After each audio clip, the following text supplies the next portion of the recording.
welcome back to another video on SugarPinkDIY, and in today's video I want to share with you guys two ideas or two ways of how you can package your stickers or your sticker sets in case you're interested in starting a business or having an online shop. So now let's go on to the video.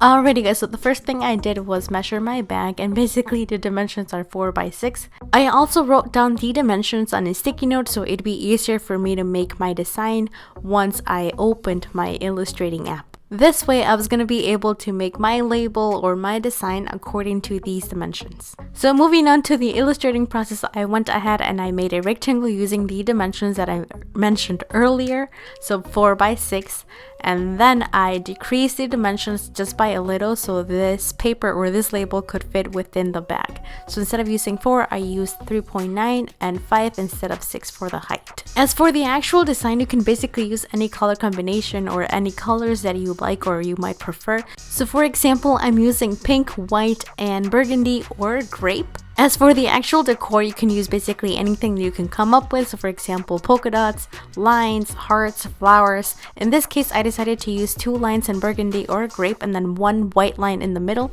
I typed in the title using the grape color, and underneath I just typed in sticker set in white. And to continue with the decor, I wanted to use flowers because it's Easter. And then way underneath I wrote down or typed down SugarPinkDIY, and I added the YouTube logo so people would know that it's a YouTube channel. For the second idea, the tag or the label will be placed on the outside of the bag, so we'll still be using the dimensions 4x6 just as reference. So the burgundy or the grape rectangle is our bag. On top of that, we'll be making a square using different dimensions. So in this case it's 4.2 by 3.5. And we'll also be decorating this label just like the previous one, so the pink background, the 2 burgundy or grape lines, then the white line in the middle or in the center, the title and the subtitle just like the other one, and then I also added the white flowers all over the place.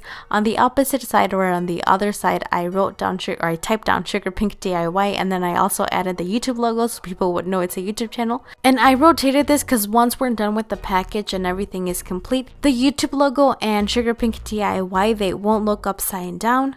I also made 2 rectangles using that same pink color for both of them, and then I also added the Sugar Pink logo, and this is basically just a small detail in case you want to add something personalized to your sticker set. For this project, we'll be using this kind of paper, which is basically cardstock plain. So the first thing I did was put the paper in the printer's tray, and then I went ahead and changed the settings in my printer in order for them to match the kind of paper that I'm using, which in this case it's cardstock plain. And then I just went to my computer and sent my document to the printer in order for it to print. And the more you use your printer, the easier it's going to be for you to change the settings or change whatever you need to change in order for a document to print. And this is how my labels or my tags ended up looking. I honestly really like how they turned out. I like the pink, the flowers, and I feel like the color combination that I chose goes really well with the Easter theme. And the follow-up step is to cut the tags or the labels. So I'm basically using this paper cutting machine, and all you need to do is like press this small button. I call it button, I'm not sure what it's called, but you just press and drag and then it'll cut completely straight. So if you like scrapbooking, decorating your notes, or any activity or arts that involve paper, I highly recommend that you get one of these machines because it makes things so much easier. And for the second design, I used this other button and I just pressed and drag and it'll make a line of where you need a fold. As for the personalized touch, we'll be using these rectangles that we made, and on these we'll be writing a thank you message. So basically, thank you for supporting my small business, or thank you for your purchase, thank you for your preference, or whatever you can come up with in order to thank your customer. To package everything, we'll be needing our stickers that we made in the previous video, so I'll leave the link in the description box in case you'd like to go watch that video. So we'll need the label, the thank you card, a bag, and some washi tape.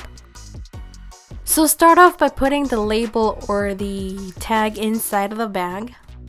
Then just fill it completely with all of your stickers, making sure that they're on the front part or on top of the label or tag.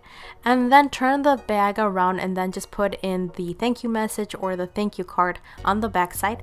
And finally, to close the bag, just use some washi tape. In this case, I'm using pink watercolor washi tape. And you can use any color or any washi tape that might match your sticker set. And this is how our first idea ended up looking.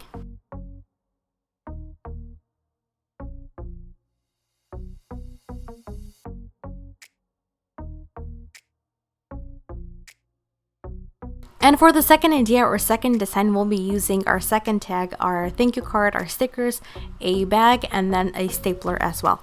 So then start off by putting all of your stickers inside of the bag. Then on the back side, add your thank you note. And I forgot to put in the last sticker, so make sure that you have all of your stickers within the bag. Then fold the bag to the back, take your label or your tag and fold it just like this. Then finally use your stapler to staple it onto the bag. And you can leave them just like this if you want to pile them up, or you can also use a hole puncher and make a hole in them in case you want to hang them on the wall. And this is how our second idea ended up looking.